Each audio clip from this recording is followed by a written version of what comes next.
খোলা, তোমার রহমতের সামনে আমার গুনার তো কোনো অস্তিত্ব নাই মওলা। আমার গুনাহ না হয় পাহাড় পরিমাণ হবে, বেশি থেকে বেশি আসমান পরিমাণ হবে, না হয় পুরা পৃথিবী পরিমাণ হবে। তোমার রহমত তো অগণিত, তোমার রহমত তো অসীম, তোমার রহমত তো আনলিমিটেড। এবার রব্বে করিম বলে, তাহলে ঘাবড়াস কেন, তাহলে মন ছোট করস কেন? আরে গুনাহ করেছো তো করেছো, কি হয়েছে? একবার তো তওবার মাধ্যমে আমি রবের দরবারে ফিরে আই, মওলা ফিরে আসতে পারবো তো? দরজা কি খোলা আছে?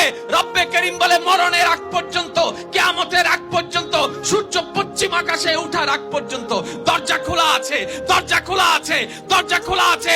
এবার বান্দা বলে, মওলা 24টা ঘন্টার কোন টাইমে আসলে সেই দরজা খোলা পাবো?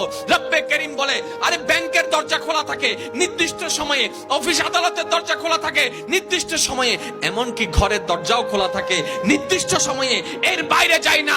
কিন্তু তোর রবের দরবার এমন একটা দরবার, 24টা ঘন্টার যেই কোনো মুহূর্তে তুই আসবি, তোর রবের দরবার তোর জন্য খোলা থাকবে। সুবহানাল্লাহ।